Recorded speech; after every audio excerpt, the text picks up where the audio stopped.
Bismillahirrahmanirrahim. Assalamualaikum warahmatullahi wabarakatuh.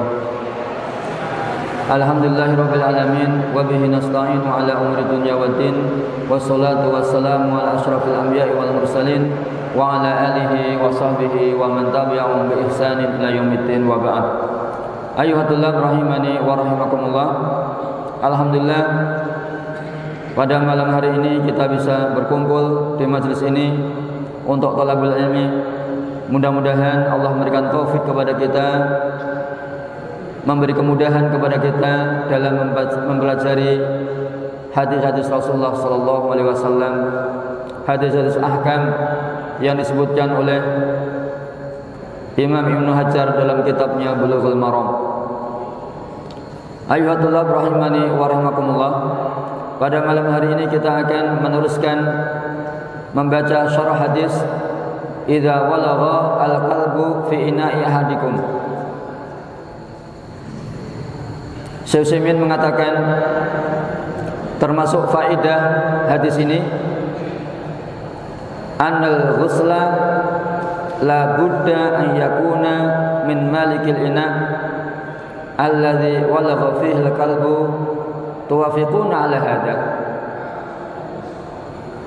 Syekh Utsaimin memberikan pertanyaan, hendaknya yang mencuci bejana yang dijilati anjing adalah pemiliknya. Kalau bukan yang memiliki bejana kemudian mencuci, apakah tidak sah? Maka Syekh Utsaimin mengatakan Rasulullah sallallahu alaihi wasallam berkata, ina'i ahadikum. Jadi anjing kalau minum dari bejana salah satu dari kalian, ayaksilahu sab'a marrat, hendaknya dia mencucinya 7 kali. Dan hadis ini lidilalati 'alal ghalib, menunjukkan kepada keumuman bahwasanya pada umumnya yang bejana yang dijilati anjing itu milik salah satu dari kalian. Kemudian di sana ada kaidah umum di kalangan para ulama usul, ini usul fikih. Para ulama usul fikih mengatakan al-qaidu al-aghlabiyyu la mafhuma lahu. Taqyid, ikatan yang umum itu enggak mengandung faedah, tidak mengandung faedah. Jadi kalau ada taqyid yang umum, aghlabi, atau sesuatu yang dominan di situ, itu tidak ada faedahnya.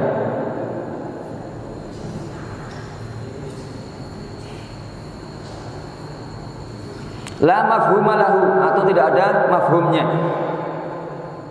La mafhuma lahu, tidak ada mafhumnya. Tidak ada sesuatu yang bisa diambil faedah dari taqyid al-aghlabi, taqyid yang sifatnya dominan, sifatnya umum.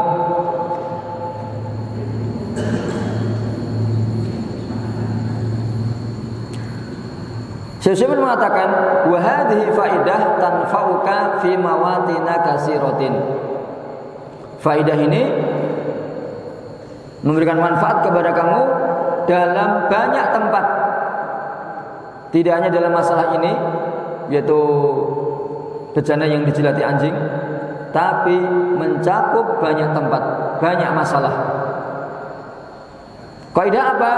Al-qaidul aghlabi la mafhuma lahu. Taqyid, ikatan yang sifatnya dominan, sifatnya umum, tidak mengandung faedah, atau tidak ada yang bisa dipahami dari taqyid yang aghlabi ini, al-aghlabi.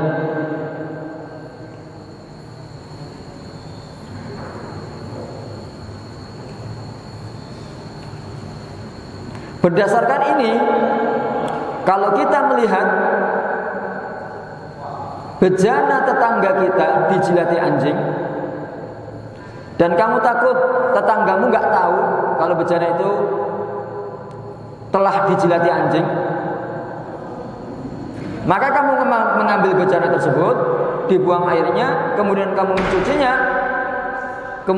mencucinya dengan 7 kali cucian. Yang pertama dicampur dengan tanah,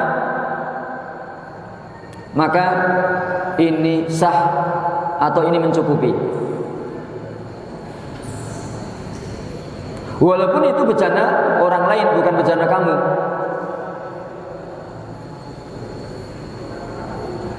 Kenapa demikian?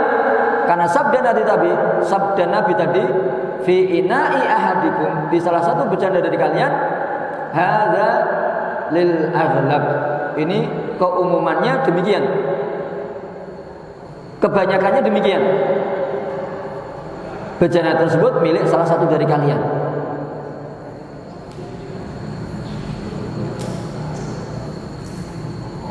Jadi faedah yang kita ambil dari perkataan Syekh Utsaimin ini, apabila seseorang mencuci bejana orang lain yang dijilati anjing, dan cara mencucinya sebagaimana yang diajarkan oleh Rasulullah, maka pencucian ini sah, walaupun dia bukan pemilik bejana.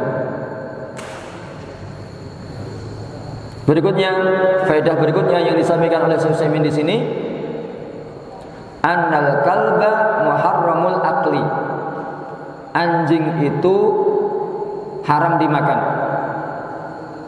Dari mana dasarnya?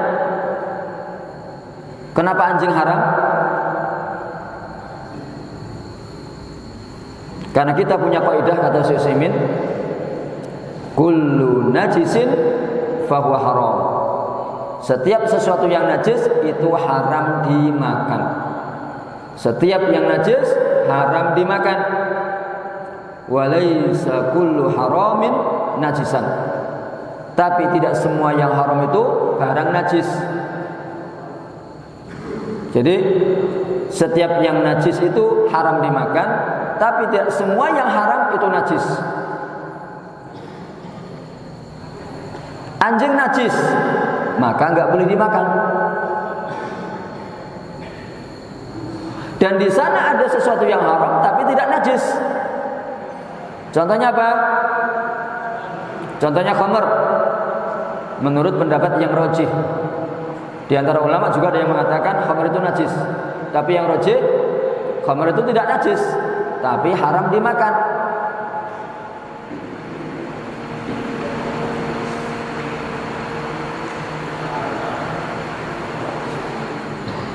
Jadi anjing itu haram dimakan. Berbeda dengan pendapat sebagian ulama, namun pendapat ini marjuh, pendapat yang lemah. Mereka mengatakan anjing makruh dimakan. Jadi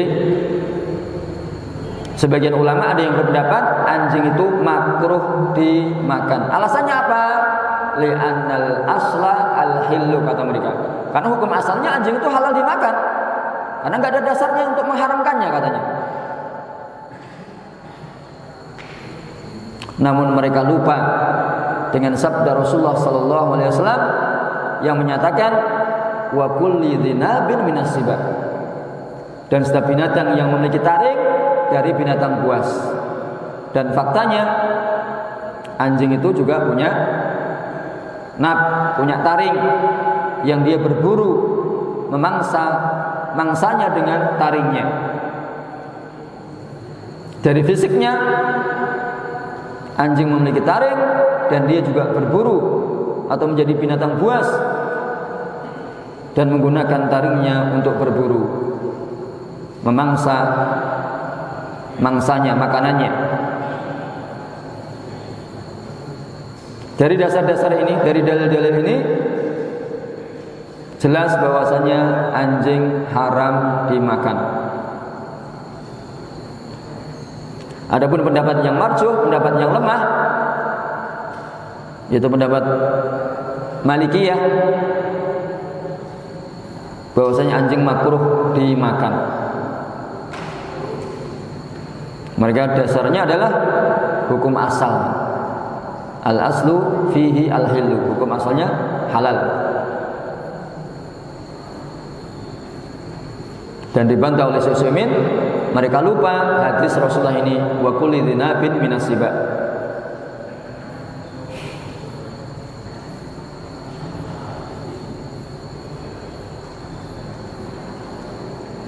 Hadis yang kita baca ini, idza walagha al-kalbu fi ina'i ahadikum, apabila anjing minum dari bejana salah satu dari kalian, ini menunjukkan bahwasanya anjing haram dimakan.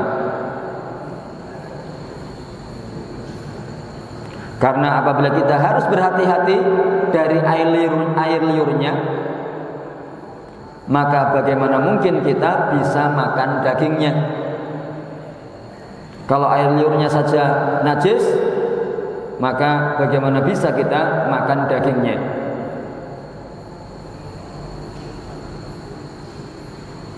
Jadi jelas jumhur ulama mengatakan anjing haram dimakan. Hanya mazhab Malikiyah saja yang membolehkan makan atau mengatakan anjing boleh dimakan dan hukumnya makruh. Kemudian Syekh Utsaimin memberikan pertanyaan, apabila seseorang terpaksa makan daging anjing, yang boleh makan daging anjing adalah orang yang dalam kondisi mutor, terpaksa, darurah. Bila dia tidak makan daging anjing, dia mati, maka dia boleh makan anjing dalam kondisi semacam ini. Pertanyaannya, apabila dia makan anjing, apakah dia harus mencuci mulutnya 7 kali dan dicampur dengan tanah yang cucian yang pertama?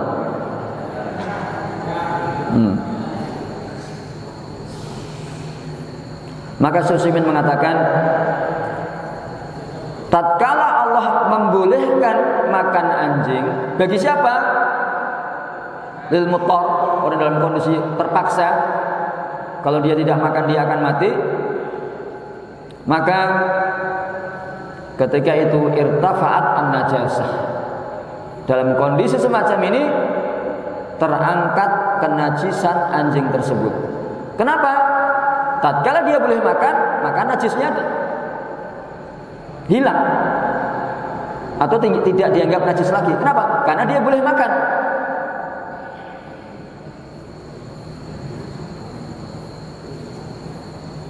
Sebagaimana dahulu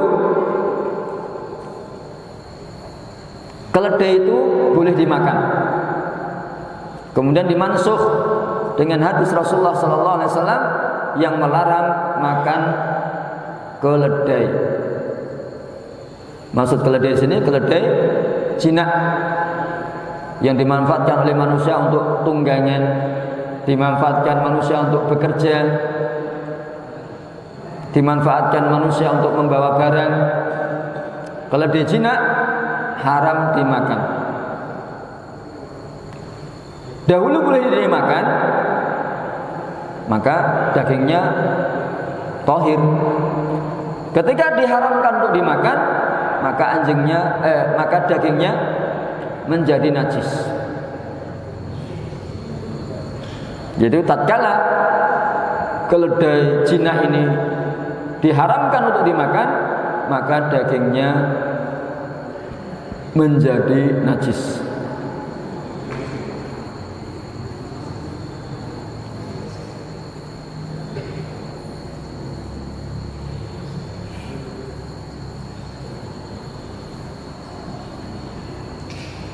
Apabila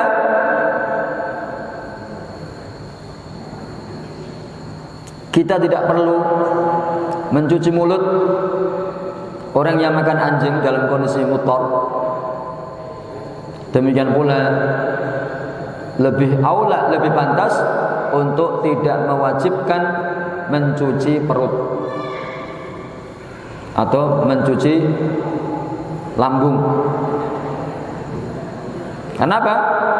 Karena tatkala sudah dibolehkan untuk dimakan, irtafa'at najasatuhu, terangkat kenajisan daging anjing tersebut. Bagi siapa?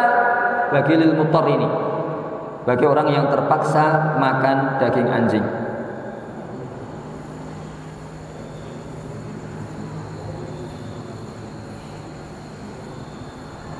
Nah, ini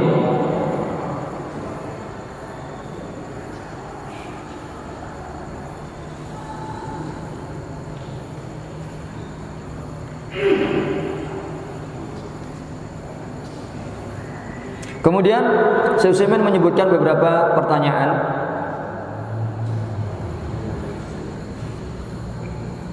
Sebagian manusia memelihara anjing, kemudian mereka mencucinya dengan sabun. Apakah anjing yang dicuci dengan sabun menjadi suci? Maka kita perlu memahami masalah ini.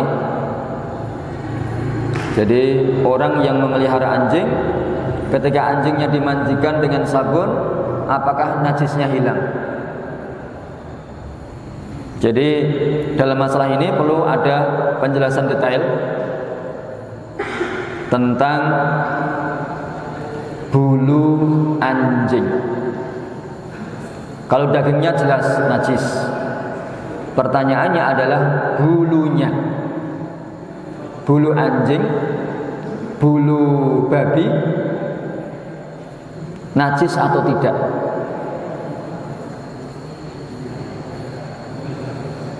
Dalam masalah ini ada beberapa pendapat di antara ulama. Pendapat pertama, semua tubuh anjing najis termasuk bulunya. Ini pendapat Imam Syafi'i dan pendapat Imam Ahmad dalam satu riwayat. Jadi semua tubuh anjing termasuk bulunya najis.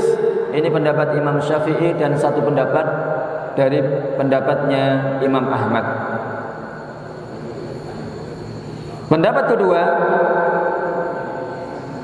annahu tahirun hatta riqihi, anjing itu suci, tidak najis sampai air liurnya.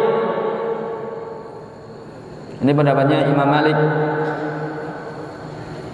Ketika Imam Malik berpendapat dengan ini, anjing itu suci sampai air liurnya, maka dia menghalalkan anjing itu dimakan.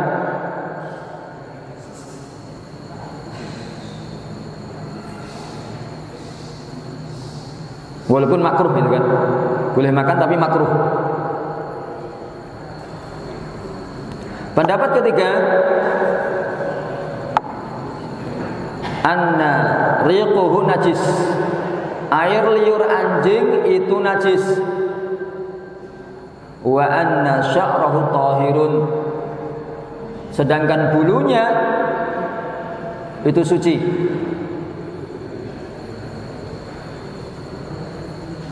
Dan ini pendapatnya Imam Abu Hanifah.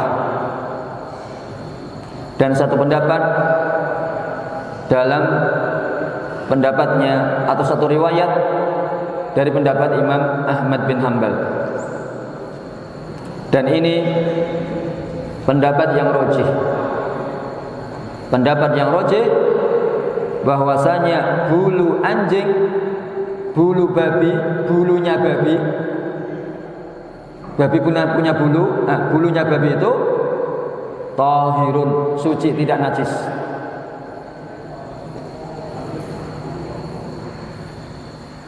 Jadi kalau ada seseorang yang tersentuh dengan bulu anjing, yang bulunya tidak ada air liurnya atau tidak terkena air liurnya, maka orang tersebut tidak perlu mencuci anggota badannya yang tersentuh bulu anjing, atau pakaiannya yang tersentuh bulu anjing tidak perlu dicuci 7 kali. Dan ini pendapat yang rajih. Wallahu ta'ala alam. Kembali kepada permasalahan yang tadi, maka bagaimana kalau orang yang punya anjing kemudian mencucinya dengan sabun? Kita udah tahu masalahnya. Bulu anjing itu selama tidak kena air liur ya suci. Mau dimandikan atau tidak dimandikan tetap suci. Bulunya, bulu anjing. Adapun air liurnya jelas berdasarkan hadis yang kita baca, Rasulullah sudah menyatakan sesuatu yang terkena dengan air liur anjing dicuci 7 kali. Yang pertama dicampur dengan tanah.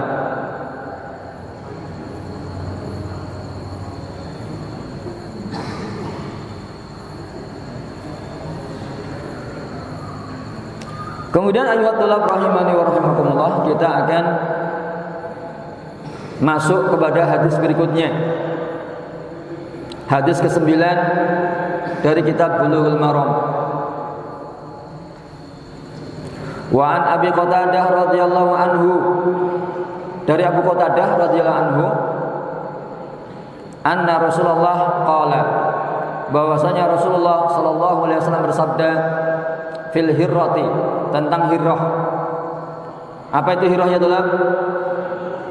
Kucing.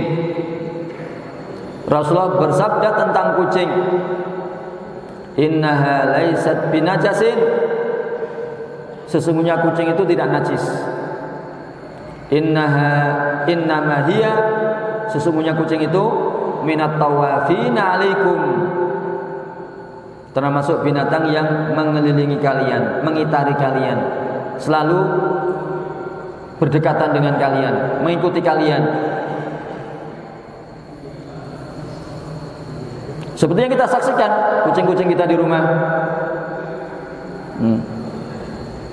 ke depan ikut ke depan, ke belakang ikut ke belakang, tidur ikut tidur. Itu makna minat tawafina alaikum.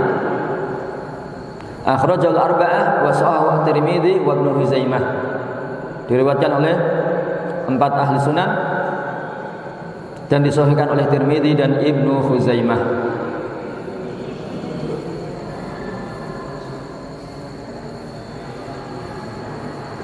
Al-hirrah ma'rufah.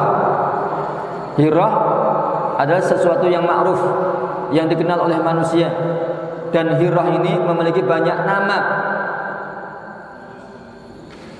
Kata Syekh Utsaimin, hirrah adalah binatang yang termasuk binatang yang paling banyak namanya. Namanya banyak. Dan banyak dipelihara oleh manusia. Banyak hidup dengan manusia.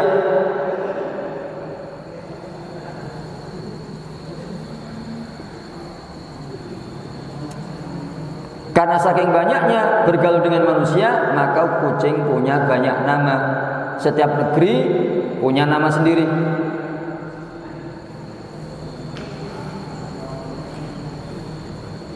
Al-hirrah tusamma hirratan. Ada yang menyebutnya hirrah, kucing. Ada yang menyebutnya kitotun, kucing.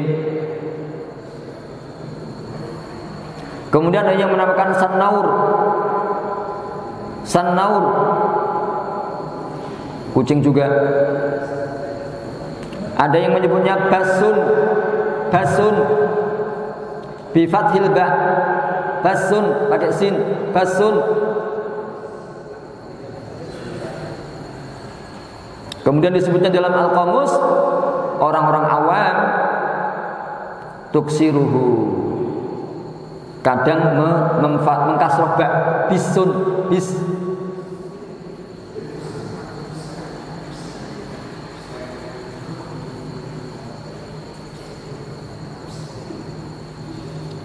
Dan hirrah ini memiliki banyak nama.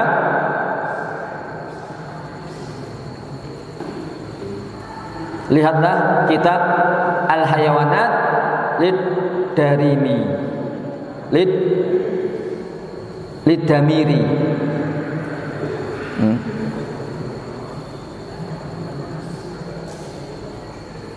Berkata Syekh Utsaimin,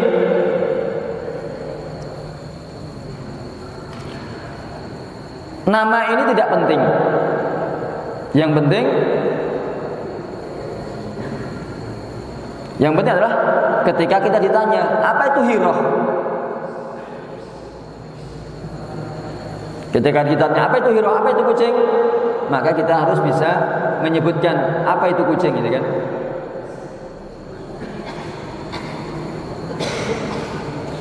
Dan ma'ruf, semua orang tahu apa itu kucing.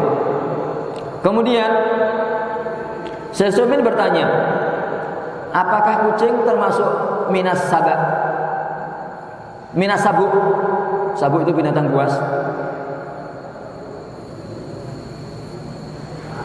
Syekh Utsaimin mengatakan, fil haqiqah annal hirah minas sibah, termasuk binatang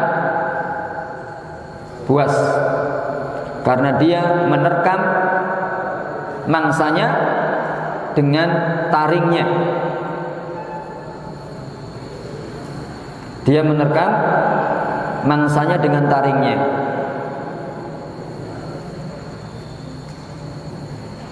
Maka dia termasuk sibak, binatang buas.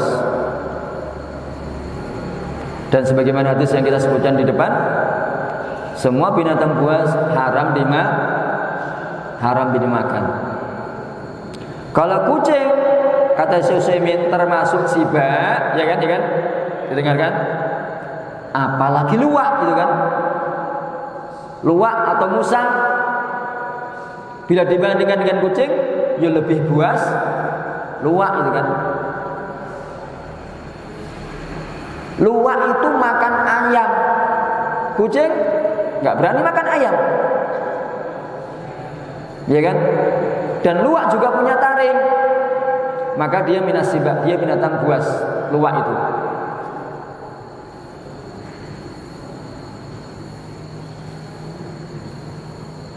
Kalau luwak haram dimakan, dia najis nggak? Najis nggak itu? Luwak haram dimakan, najis nggak? Najis. Luwak itu najis. Kemudian ada pertanyaan, bagaimana dengan sesuatu yang keluar dari tubuh luwak ini? Sesuatu dimakan, kemudian keluar bersama kotorannya, najis enggak? Ya hukum asalnya najis. Setiap sesuatu yang keluar dari binatang yang najis, itu najis. Maka pertanyaannya, apa hukum kopi luwak? Jadi kopi luwak adalah kopi yang dimakan anjing, kemudian bijinya keluar bersama kotoran luwak, maka dinamakan kopi luwak. Paham? Paham nggak? Itu dengar, itulah asal muasal namanya kopi luwak. Jadi musang, luwak makan kopi, dan kopinya itu yang dimakan pasti yang masak-masak, yang mateng-mateng. Jadi biji pilihan, biji kopi pilihan. Kemudian dimakan, berada di lambung luwak ini beberapa jam, dan di dalam lambung ini terjadi fermentasi, sehingga merubah biji kopi, bau, rasa, dan warnanya berubah. Nah, ini yang membuat enak kopi luwak, karena sudah tercampur dengan zat-zat cairan yang ada di dalam lambung dan usus luwak. Nah, pertanyaannya, apa hukum mengkonsumsi kopi luwak? Karena keluar dari sesuatu yang najis. Maka tidak usah ribut, tidak usah berdebat, kita mengambil fatwa MUI, Majelis Ulama Indonesia. Para ulama Majelis Ulama Indonesia telah menetapkan atau telah mengeluarkan fatwa yang menyatakan bahwasanya kopi luwak halal dimakan, halal dikonsumsi. Karena apa? Karena kotoran, karena kopi yang keluar dari kotoran itu dicuci sampai bersih, sampai tidak ada sesuatu pun yang menempel di biji luwak tersebut, di biji kopi tersebut dari kotoran luwak, bersih, kemudian dikeringkan sampai kering, maka dihukumi tohir, suci. Nah, setelah dia dihukumi suci, maka boleh dikonsumsi. Nah, ini fatwa dari Majelis Ulama Indonesia, dan saya ngikut fatwa dari Majelis Ulama Indonesia.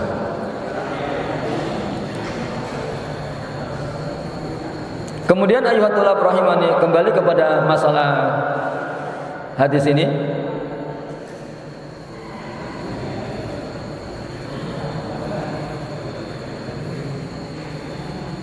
Rasulullah bersabda, laisat binajisin, sesungguhnya kucing itu tidak najis, yakni annaha thahirah, kucing itu suci.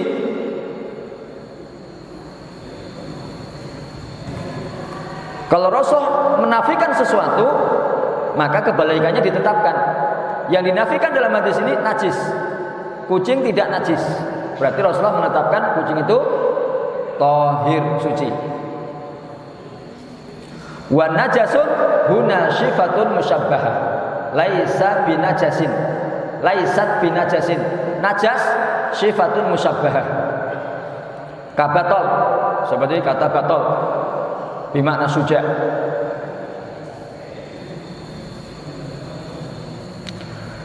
Kadzalika najasun ismun lima huwa najisun bidzatihi wa munajjisun li ghairihi. Najis adalah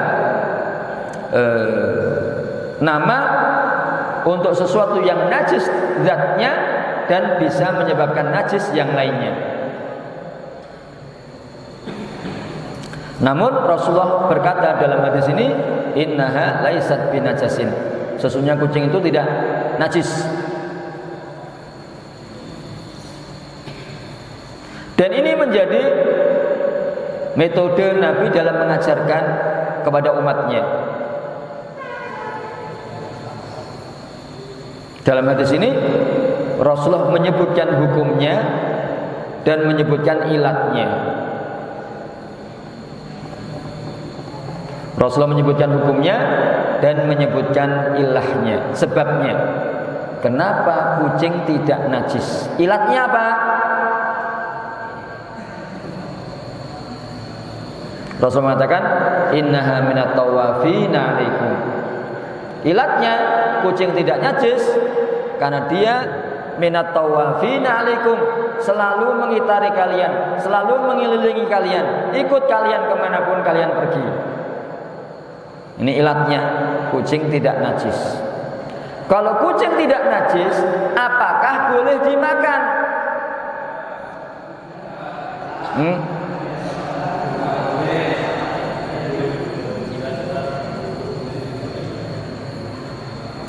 Walaupun dalam hadis ini Rasulullah menyatakan kucing itu thahir atau tidak najis, tapi tidak boleh dimakan.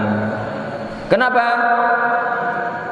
Li'annaha minas siba, karena dia termasuk binatang buas. Dia punya taring dan dia memangsa dengan taringnya. Cuman dia diberi rukhsah oleh Rasulullah dengan dihukumi tidak najis. Kenapa? Karena dia sangat dekat dengan manusia, tidak bisa lepas dari manusia. Kalau dia dinajiskan, misalnya air liurnya najis, maka akan memberatkan kaum muslimin. Karena manusia tidak bisa pisah dengan kucing. Ini juga termasuk kasih sayang Allah kepada umatnya. Ketika suatu hewan, di sini kucing, sangat dekat dengan manusia, padahal dia minasiba, maka Rasulullah memberikan rukhsah kepada umatnya dengan mengatakan bahwasanya kucing tidak najis. Nah, kurang berapa menit azannya dulu? Masih kurang 6 menit azan.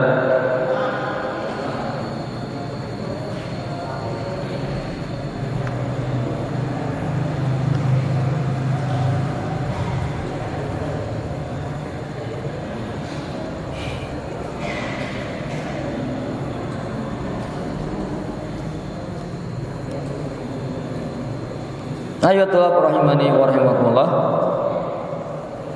Kemudian Syekh Utsaimin menyebutkan di antara faidah hadis ini annal hirah tahirah ma'a annaha muharramatul aqli. Kucing itu suci namun haram dimakan. Wa kullu muharramin fa innahu najis. Setiap yang diharamkan itu najis. Hadza huwal aslu, ini hukum asalnya. Semua binatang yang haram dimakan maka dia najis.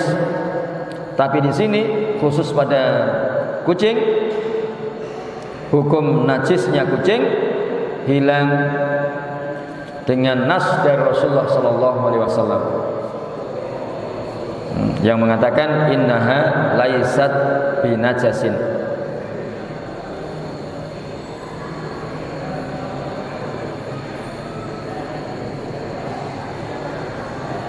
Taib ayatullah rahimani wa rahimakumullah. Ini yang bisa kita sampaikan pada pertemuan malam hari ini. Mudah-mudahan bermanfaat. Fa naktafi bihadzal qadar. Subhanakallahumma rabbana wa bihamdika asyhadu an la ilaha illa anta astaghfiruka wa atubu ilaik. Wa sallallahu ala nabiyyina Muhammad. Wassalamualaikum warahmatullahi wabarakatuh.